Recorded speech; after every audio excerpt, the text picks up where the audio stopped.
begin the memorial service with Ellen Court and Colleen Deacon.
I would like to welcome you all here today for the Yoha Shoah program. It is commemorating the 74th anniversary of the Warsaw Ghetto Uprising and the 54th anniversary of the dedication of the memorial to the 6 million. Rabbi Avi Weinstein has some introductory remarks. Thank you.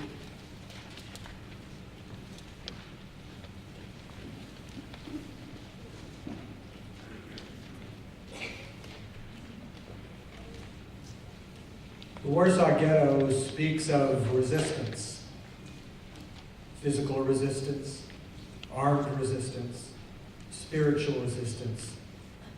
But there's one type of resistance that doesn't get spoken of very often, and that's transcendent resistance. The Hasidic Rebbe of the Warsaw Ghetto was Clonimus Kalman Shapiro. He wrote a series of essays over a 3-year period. In 1939, when people were bombed to the degree that they were the targets, not the collateral damage, the Jewish community of Warsaw, hundreds of thousands of Jews, were terrorized. Within 4 days, Rabbi Shapiro had lost his only son, lost his mother from a broken heart because she lost her grandson, lost his daughter-in-law, and lost a cousin who was visiting from Palestine. This is before things heated up. So he was literally left with no one. To add insult to injury, prior to that, he had lost his wife before the war. And his wife was a soulmate like I don't think any of us ever knew. He was an ecstatic who was also an intellectual. He wanted to bring out the spirit in everyone. And because of that, he learned to play the violin. After his wife passed away, he played no longer. So close were they that when he was writing one of his Torah essays, he had to go out in the middle. Why? Because he also had learned a lot about medicine and was doing medical consultations for his flock. When he came home, the rest of the essay was written. Different handwriting. His wife wrote it. And he said, this is what it means when they say, when man and woman come together, they are as one flesh. Can you imagine being that close to someone, that your minds were in such sync and so much scholarship that they both did this as well? He had no one, he had his flock, and he had his writing. So he wrote. He wrote essays, and in 1939, he wrote essays of hope that if we were just a little bit more fervent, we can get through this. We've been through worse. In 1940 on Hanukkah, he said, remember what the Greeks tried to do to us, and yet we prevailed. And the temple was destroyed, and we prevailed. And the Bar Kokhba rebellion was squashed, and our saints and scholars were murdered, and we prevailed. And then, a year later, he writes a postscript. And he says, I was wrong. Never at a moment in Jewish history have we witnessed such freakish atrocities as we are going through now, in my understanding. Why did he write that postscript? It was after he'd finished the book. Because along with being saintly and transcendent, and never mentioning the Nazis by name, because he wanted this book to be eternal, he had to be honest. In that moment of brokenness, they had taken his manuscripts, along with Emanuel Ringelblum and the Oneg Shabbos group, and his manuscript was put in a milk can to be buried, but not with theirs. It took 15 years to discover this milk can. In 1960, by a miracle of fate at a construction site, some Polish laborers saw it was Hebrew writing and gave it to the Jewish archives in Warsaw. And because of that, we have this testimony. There are only 3 books we know of reporting spiritually about the Holocaust during that time. This is one of the 3. He died in 1942 with a group of people who were not his Hasidim. Some were scholars, some were from the Zionist underground. They made a pact that they would not be rescued one by one. They either go together or they would die together. And when they came to rescue them, they refused to go because all couldn't go, only 1 or 2. And after some of the concentration camp rebellions, the Nazis decided that they had to murder everybody. And that was the end of Clonimus Kalman Shapiro. But it wasn't. Because the book was dug up. And the Aish Kodesh has been through a bunch of printings. And as the Talmudic statement tells us about the martyrdom of Hanina ben Trajan, when he's being burned at the stake with woolen sponges that were soaked in water to make sure he wouldn't die fast, and the Sefer Torah is tied with him, his students ask, Rebbe, what do you see? And he answered, the parchments are burning, the letters are flying free. And so it was with him.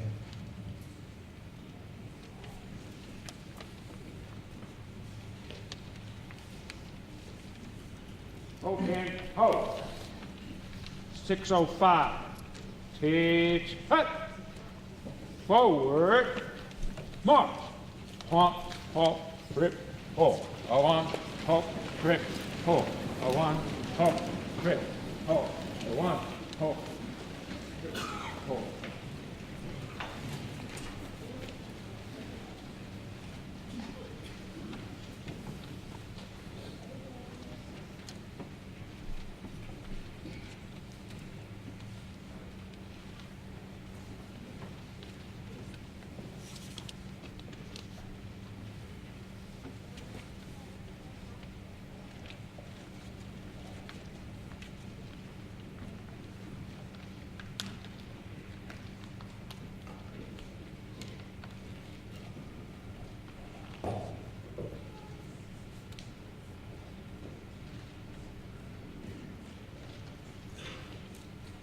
And salute. Ready? Two.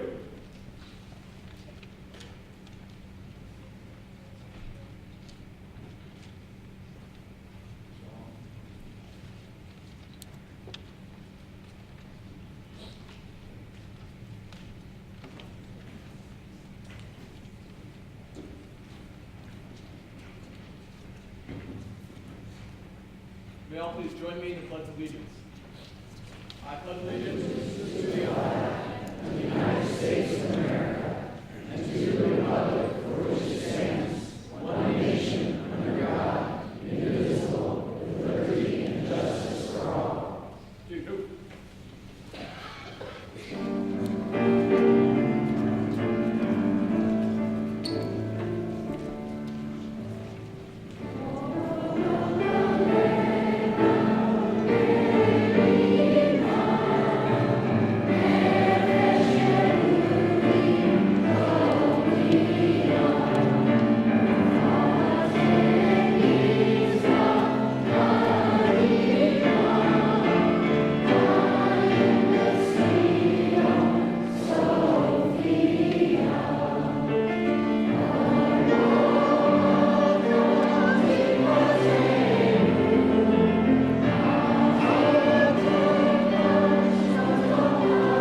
afternoon.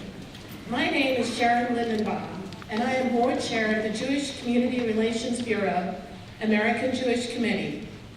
On behalf of the presenters of today's program, the Midwest Center for Holocaust Education, the Jewish Community Center, and JCRB-AJC, it is my honor to welcome you.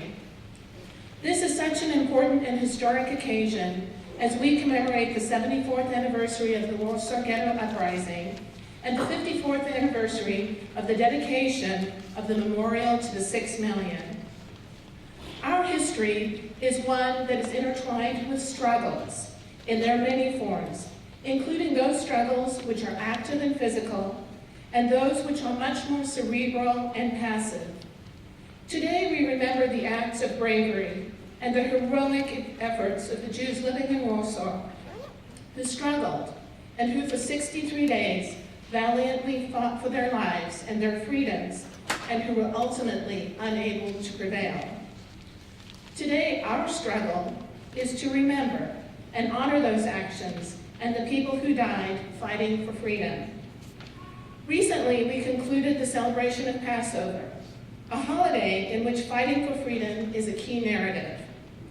Jews around the world celebrate Passover each year, and it is one of the most widely observed, if not the most widely observed, Jewish holiday. So as we have been so recently reminded about the struggles and the suffering of the Jews in slavery in Egypt, so today are we reminded of the struggles of those who suffered during the Holocaust, including those who were so active in struggling and fighting for freedom in the 1930s and 1940s. It is so important that we remember and commemorate those lives today and in the future. Their efforts must not be in vain. We must remember the Holocaust, the Shoah, and it is our responsibility to carry forward this collective memory. I am so grateful to those whose work allows us to remember, and this year, especially remember the struggle of the brave Jews of Warsaw. Thank you.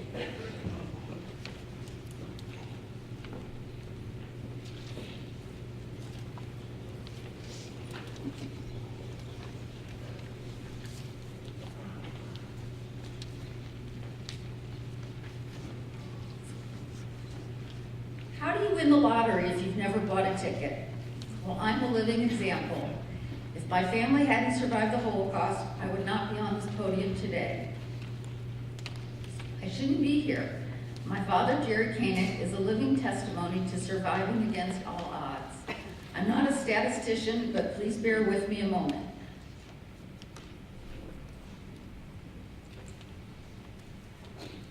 In 1939, there were 3.5 million Jews in Poland. Poland comprised 1/3 of the world's Jewish population. After the war, there were 70,000. 2% of all Jews in Poland survived World War II. My father's family lived in Pruszków. It's a suburb of Warsaw comparable to Mission or Marion, Kansas City. There were 3,000 Jews in Pruszków before the war, and after the war, there were 30. That is 1%. A few years ago, I visited the St. Louis Holocaust Museum. I walked up to a photograph in the foyer, started to read the caption, and froze. It was my grandmother, my uncle, and my dad. We frequently think of the Holocaust as an event that affected so many millions, but when you know the stories of individuals, it makes history become real. My father's family was considered upper middle class by Polish standards before the war. They had a nice apartment in Pruszków, and my dad's paternal grandfather lived with them. His maternal grandparents were across the street. My grandfather had a 60-acre farm in Albinów, which is an important piece of the story. There were episodes of anti-Semitism at school, but overall they enjoyed a comfortable life and even had some good friends who weren't Jewish. My dad was born in 1930, and my Uncle Mike was born in 1932. 4 months later, Hitler came to power. 6 weeks before Mike's 7th birthday, Hitler invaded Poland. The Koenigsteins, my family, the Koenigsteins, were part of the 3,000 Jews that went from the Pruszków ghetto to the Warsaw ghetto after January 30th, 1941. A few more stats for you. Before the war, there were 390,000 Jews in Warsaw. From January through April 1941, the number swelled to 540,000 in 2 square miles. This equals 13,000 people per room. Thousands were homeless. The rations were 181 calories per day for Jews, and the Germans in Poland had 2,600 calories per day. Survival depended on additional food from the black market. There was no dairy, fruit, meat, or fish. In 1942, 100,000 died from disease and starvation. Human corpses lie on the sidewalk. Dad has mentioned on numerous occasions that he felt guilty that he never tried to steal food for the family. The penalty for doing this, however, was immediate execution. Conditions in the Warsaw Ghetto were rapidly deteriorating, which culminated in the massive deportations to Treblinka in mid-1942. And my grandfather knew they needed to find another option. Fortunately, they had close friends, the Zilbermans, who lived in Kosov-Lotski. Kosov was 100 miles northeast of Warsaw. You can see up near the top, that's where Kosov was. They were also in a ghetto, but life was fairly normal in that region. There were 5 of them and 5 of my father's family that would squeeze into a small farm residence. So how exactly do you escape the Warsaw Ghetto?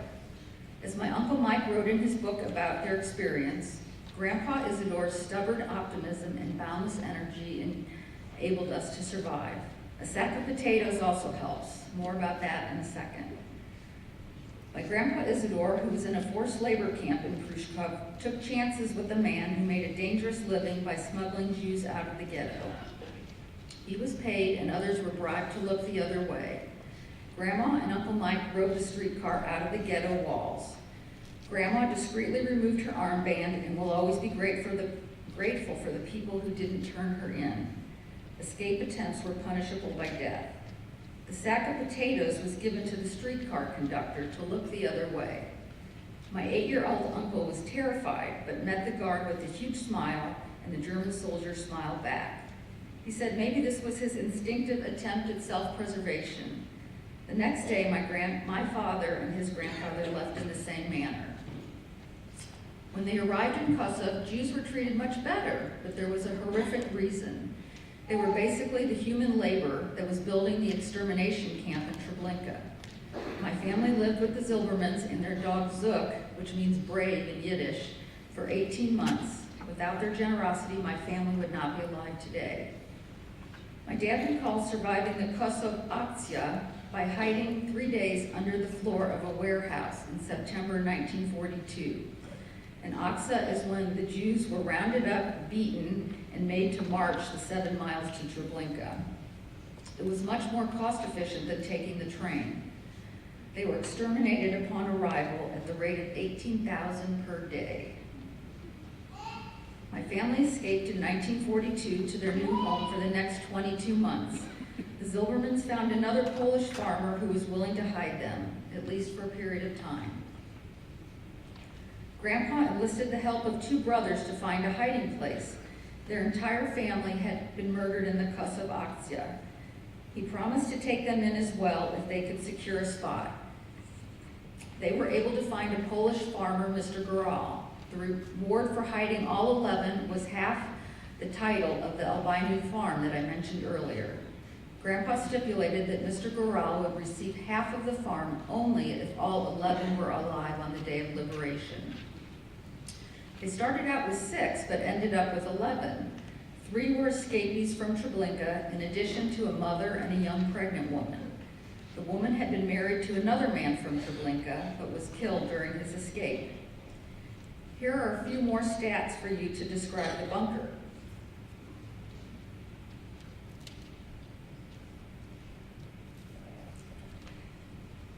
Imagine the width of your double-car garage by 6 foot 2 inches long and 4.5 feet tall. This housed 11 people side by side. The only person who would stand up straight was my uncle. The bunker was only 7 miles from Treblinka. That's from here to the Overland Park Farmers Market.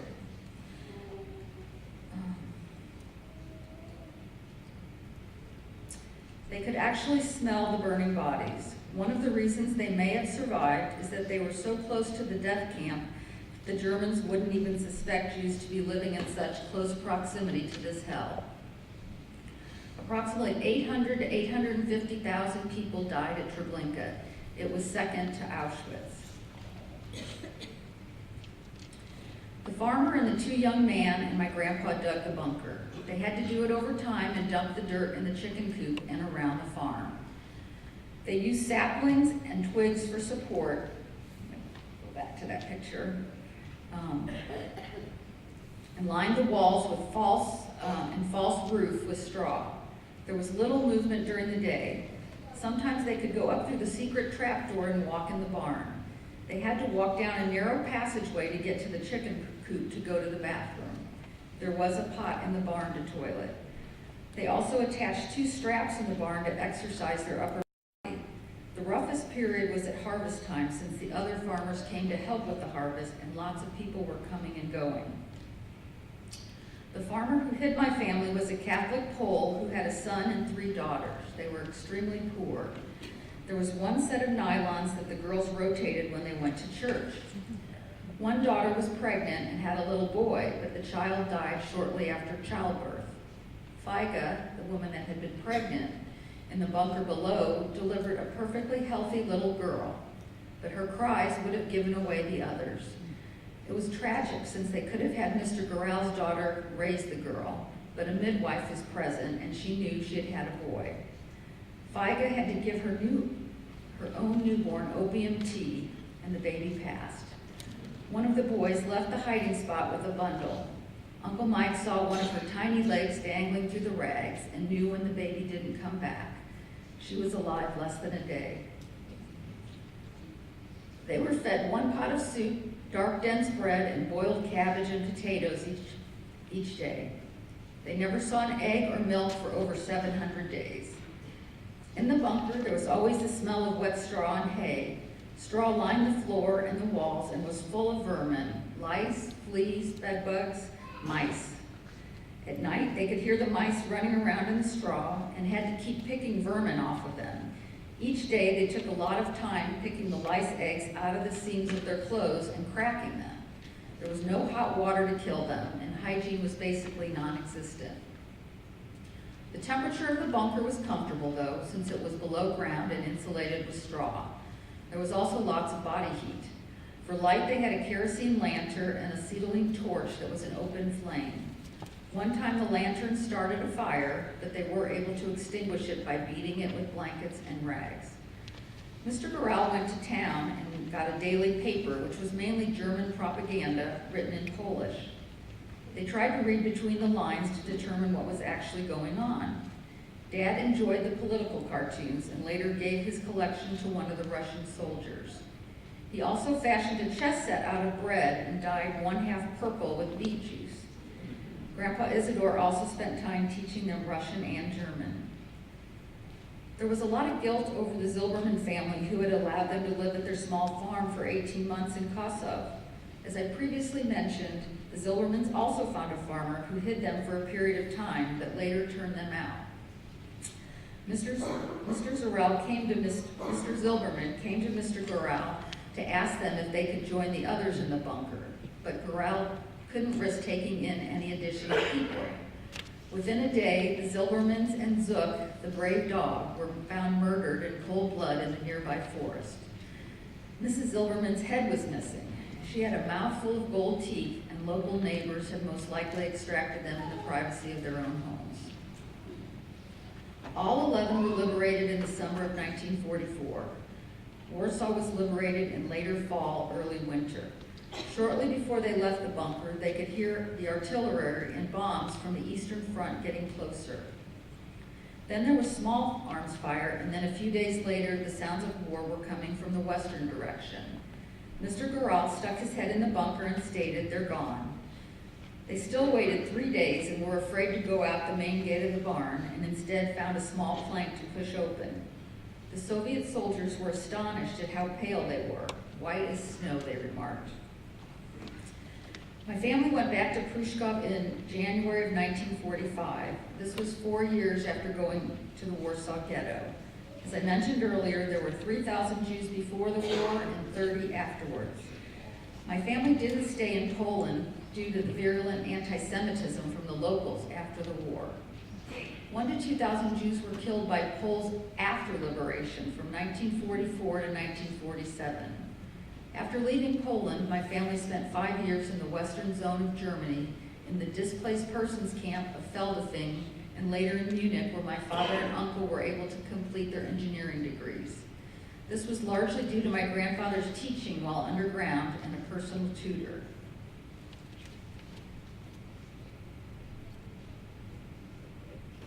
Never forget how important the Jewish community centers are all over the world. Here's a picture of my family arriving in Davenport, Iowa on February 22nd, 1951. They were sponsored by the Jewish Community Center. A wonderful family housed them until they could afford their own home. Dad was 21 at the time.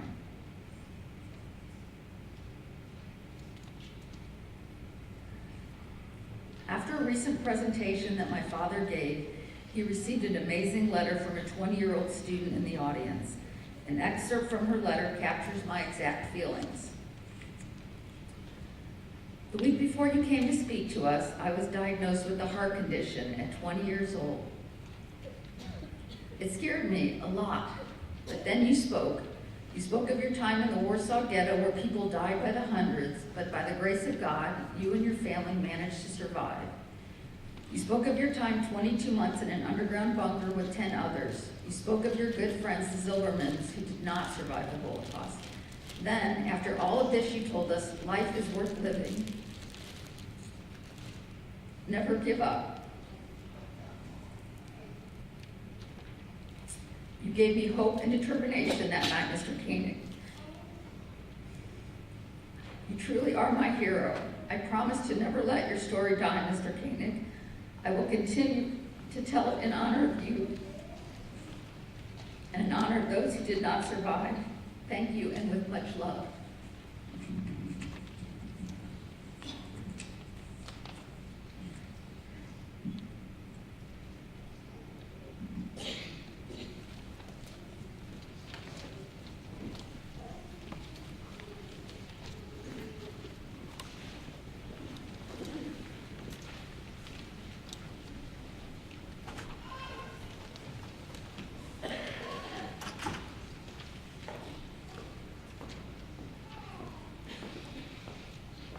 Throughout the world, in similar ceremonies, candles are being lit in remembrance of the 6 million Jewish men, women, and children murdered in the Holocaust.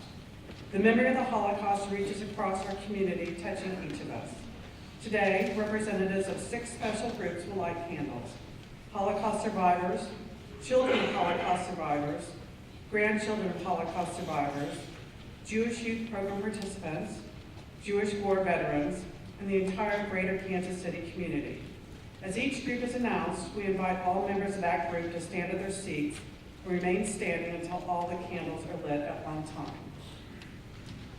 Regina Dolan, assisted by her daughter Lori, will light the first candle on behalf of survivors of the Holocaust. Those in the audience who are survivors, Holocaust survivors, please stand at this time if you're comfortable doing so, or wave so that we can recognize you.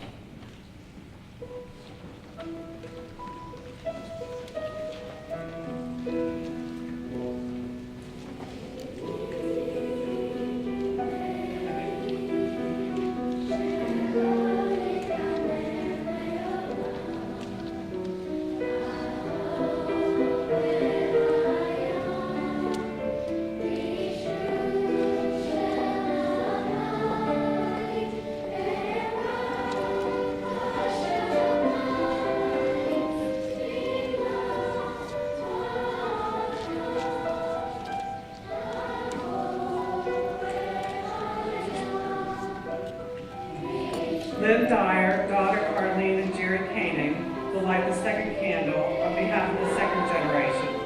Those of you who are children of Holocaust survivors, please stand. Michelle Horn, granddaughter of Arlene and Jerry Koenig, will light the third candle on behalf of the third generation. Those of you who are grandchildren of Holocaust survivors, please stand. Jack Reeves, a participant in the Together Remember program, will light the fourth candle, recognizing young people who are committed to community service and civic engagement. Students who participate or have participated in the Jewish Community Youth Program, please stand. Sheldon Turetsky of the Jewish War Veterans will light the fifth candle, honoring the men and women who have served or continue to serve in our nation's armed forces. Those of you who are veterans or who currently serve in the military, please stand. Karen Pack, representing the Jewish Federation of Greater Kansas City, will light the sixth candle on behalf of the entire community. We ask everyone to rise as the candles are lit at one time.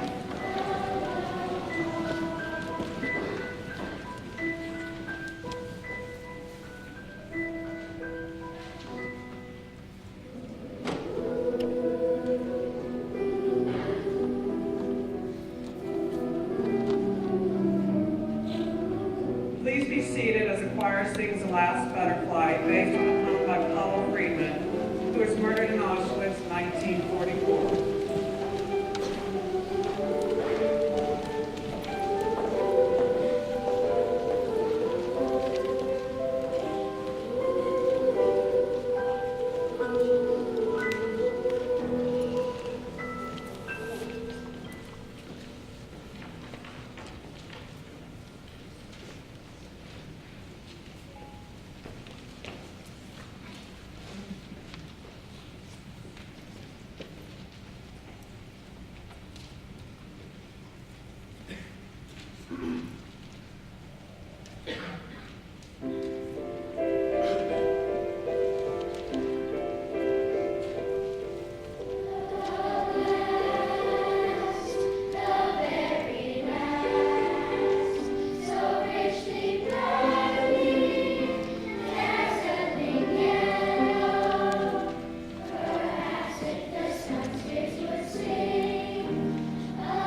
Every year at Yom HaShoah, we look at the monument. Some of us pass it every day, and some of you remember its original dedication. The memorial to the 6 million is a unique and powerful piece, but how often do we really look at its details? Today, I'd like us to do just that.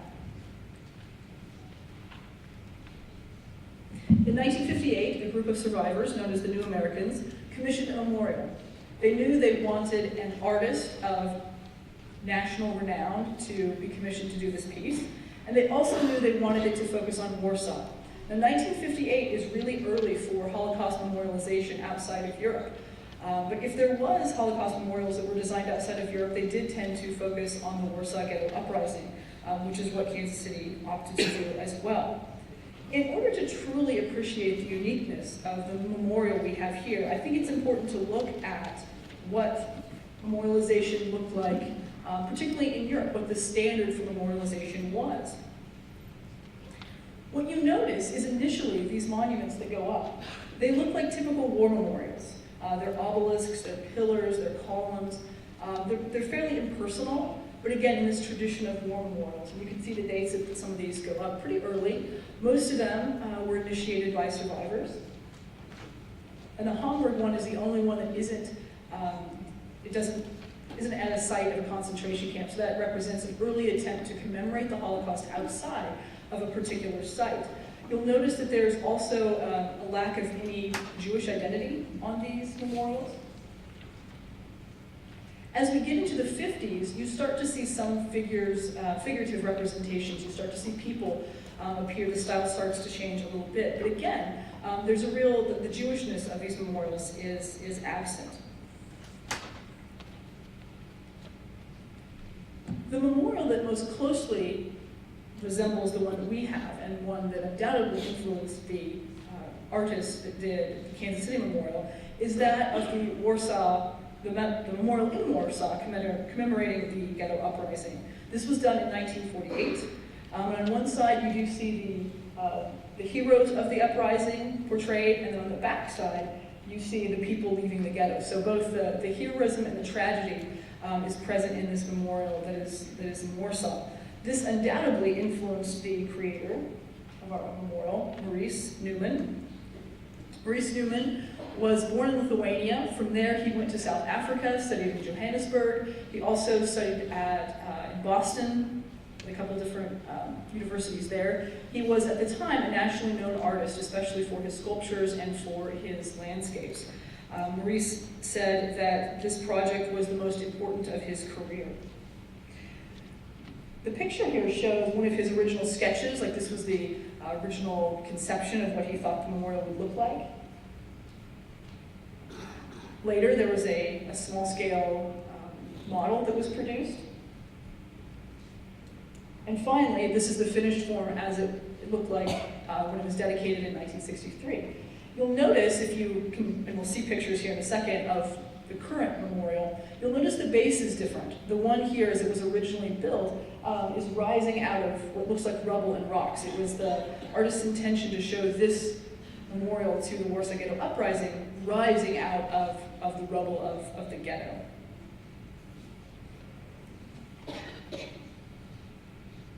So here we have it as it stands now. It's made of pure aluminum. It's 10 feet high, 9 3/4 feet long, 2 feet wide. You'll notice rivets and bolts and welding in this bas relief piece. At the time, it cost $15,000, which is today's equivalent of $124,000. Let's give you a sense of the scale there. If we look at the back side, what we first notice is the side depicting the Warsaw Ghetto. I think the thing that's most striking is you first notice the ghetto. You notice the map of the ghetto. And this is a pretty detailed map. The artist has gone to some trouble to really show you the map. If you look closely, you'll notice streets and addresses on there as well. And while that first grabs your attention, that map of the ghetto, you also notice a void. There's an empty space. The people have been taken, the ghetto has been emptied. Next, you're drawn to the people themselves in the front. These are the people taken from the ghetto that are headed to deportation. And we see in the very corner, you see a fiery door, which represents, of course, death in the death camps.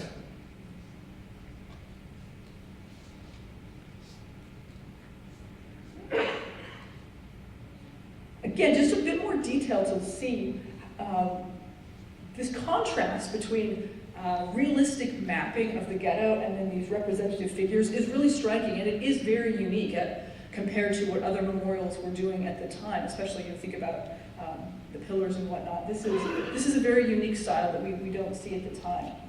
And there you see the Mila 18, the headquarters of the Jewish resistance, was certainly marked there as well.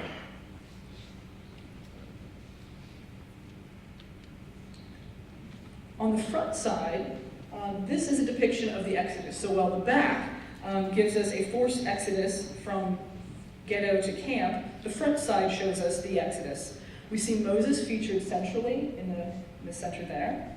Above him is King David, so connecting this Exodus to a future period of prosperity. You can also see, quicker show up here, you can see the Torah scrolls being carried at the top. They're occupying the highest portion of the scene, which signifies their endurance and their importance. At the back, you'll notice these skeletal figures that are reaching out right here towards the crowd. These figures, along with this little vehicle here, this now gives it a modern meaning. So we're both seeing both a biblical reference and also a modern reference to a new Exodus. We see that we have the dove and the word shalom, which is superseding the military vehicle, which tells us that peace has won out over war. So again, these two symbols, the military vehicle and then these figures, the gaunt figures from the camp reaching out for remembrance, give this a dualistic Exodus meaning. What you'll note too, you can see it up close. When you look, it gives you a better sense of what they're reaching from. And then on the side, we can see there's a menorah. And then remember, on this side, this is where the ghetto side was. Here was the fiery door, and right around the corner, there we have these figures that are reaching out for remembrance. So again, sort of pulling us from one side to the other, and you actually pass this word here for remembrance. So the point is to pull you along this act of remembrance. We see a menorah featured as well, highlighting the spiritual aspects of Judaism. When compared to not just Holocaust memorials in Europe, but also even ones that were proposed around the United States, the overtly Jewish symbolism on our memorial is striking. Something that wasn't featured in a lot of memorials, even the memorial in New York City, did not contain as much powerful Judaic symbolism as the one that we have does. Lastly, we have the warrior imagery. So you'll notice, if you've looked at the memorial at all, that from almost every angle you can see some sort of warrior depicted. There's one for the Warsaw Ghetto Uprising, there's one on the front symbolizing a new type of warrior, and then there's one that's a little bit less seen, and this one is right there. This is the warrior that is consumed in flames. This is the warrior that represents the burning conviction of remembrance. The original program for the dedication says that this warrior reminds us about the faith and humanity that will finally prevail over war and brutality.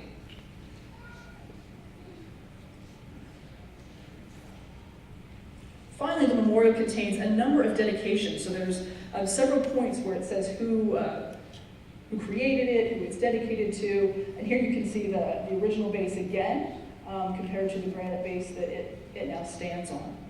The actual dedication ceremony took place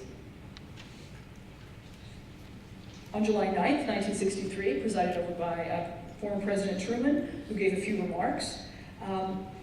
You can see pictures, too, of the original program for that day, which I think are really interesting because it not only includes the story of the memorial at the time, but it includes the story of the Warsaw Ghetto Uprising, along with a lot of photographs that in 1963 would not have been easy to obtain. So it's a pretty interesting historical piece that we have here. You can see some of President Truman's handwriting as he scribbled down his remarks that he gave for the day.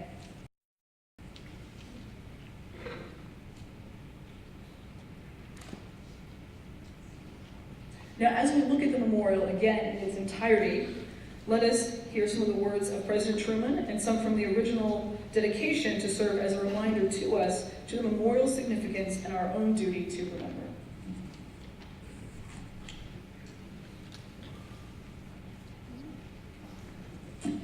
A message from President Harry S. Truman. The memorial to 6 million martyrs is a stirring warning that we are never done with war against prejudice and persecution. Let us resolve to work together toward making this humanity's century a century of lasting peace and universal justice. In this sacred hour, we mourn them all, the nameless millions who perished through the cruelty of the oppressor and our own family martyrs whose names are inscribed here. This sculpture is dedicated to their blessed memory in the hope that it will serve as more than a monument. May it kindle the human conscience, may it kindle our own conscience, that we may put purpose in survival by giving testimony, by keeping the crimes of Nazi barbarism from being wiped out of human memory. May it kindle the conscience of our youth that our children and our children's children who were spared the Hitler Holocaust may become aware of the heroic agony of their ancestors and draw inspiration from it.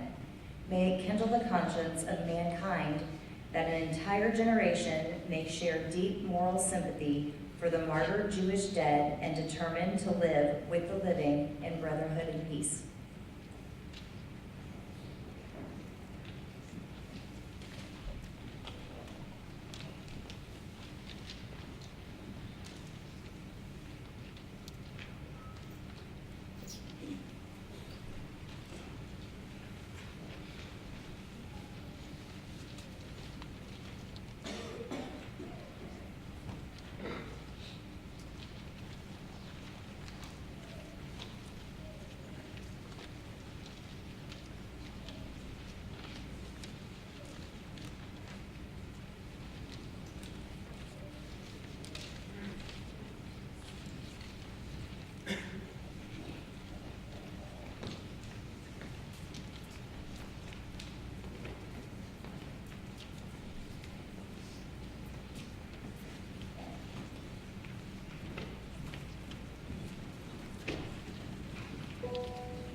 Because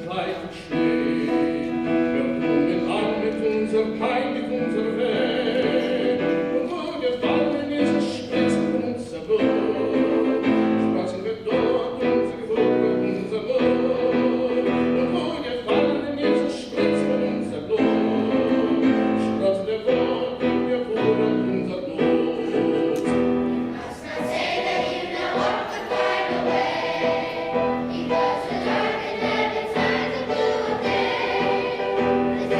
mourn for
Please join me on page 11 for the Mourner's Kaddish.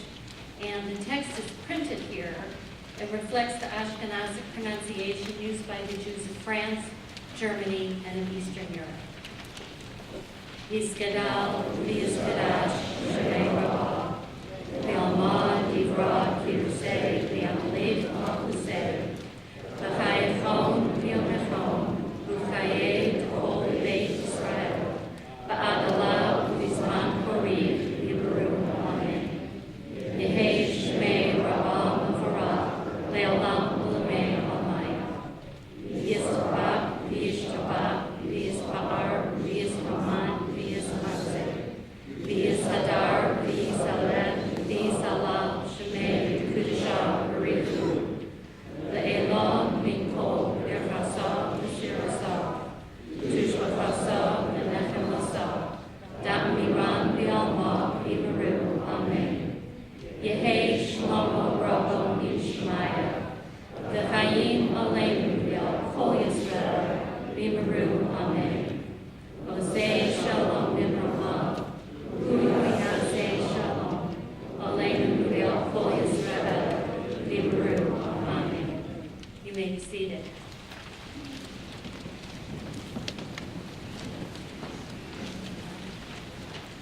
Remembering is an important aspect of our Jewish tradition. Today, Yom HaShoah, is a day set aside to remember the dear souls of all those who endured the Holocaust. It follows Pesach, Passover, when we are commanded to remember our hardships and our exodus from Egypt. And we are in the process of counting the Omer between the second night of Passover of Pesach and Shavuot, when we received the Torah and brought an offering of the first fruits of the harvest to the temple. A period of time when we recognize and remember the significance of spiritual and physical sustenance, the importance of life and the fragility of life. We give honor to and remember to the lives of those who perished in and the survivors of the Holocaust in various ways, as we have done today. We lit 6 candles representing the souls that were and are touched by the Holocaust. And like the counting of the Omer, we count, appreciate, value the precious and cherished days of our own lives and the lives of others and the lives that have gone before us. The flame represents the souls that have been touched.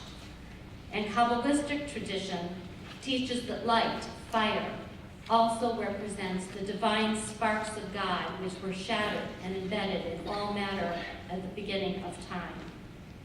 It is our task to liberate these sparks of light into the world through living an honorable life and helping others, to repair the world, tikkun olam, and to do our best to remember those in our community and around the world who are not free, and those in need, to bring light into the world, to bring about a brighter day, a better life, a better world. In this way, we give honor and we remember the lives of those who suffered and died in the Holocaust, the souls of those loved ones. Oseh Shalom Ben Romav, may the one who brings peace to the universe, Hu Ya'aseh Shalom Aleinu, bring peace to all of us. V'kol Yisrael, V'al Kol Yisrael, and to all Israel, V'al Kol Yoshvei Tevel, and to all those who dwell on this earth. V'yamaru, and let us say, Amen. Please join me in singing that last line, including the phrase, V'al Kol Yoshvei Tevel. Oseh Shalom B'Ramav, Hu Ya'aseh Shalom Aleinu, Ve'al Kol Yisrael, Ve'al Kol Yoshvei Tevel, V'yamru, Amen.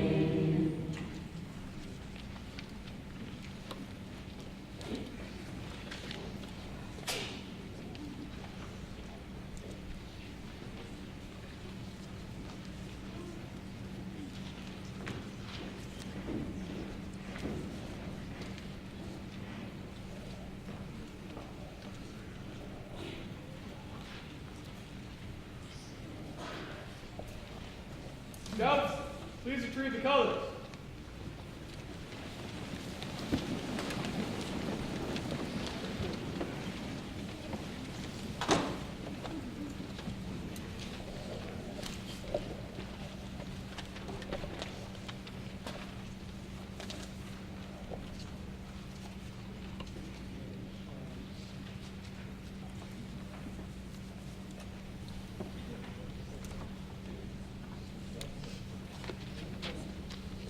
Following the service, survivors and their families are invited to gather at the monument to the 6 million, where Kaddish will be repeated.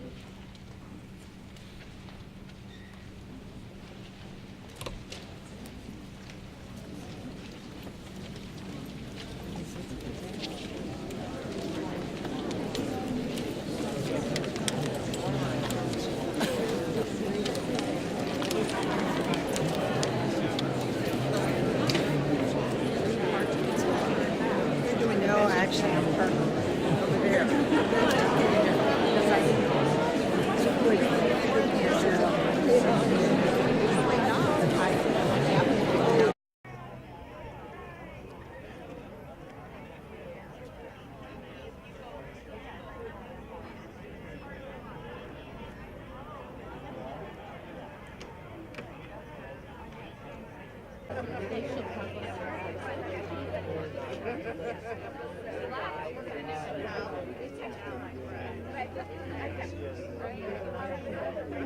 There it is. Okay, I couldn't find my mom's. There's my mom's prints here. I couldn't find it.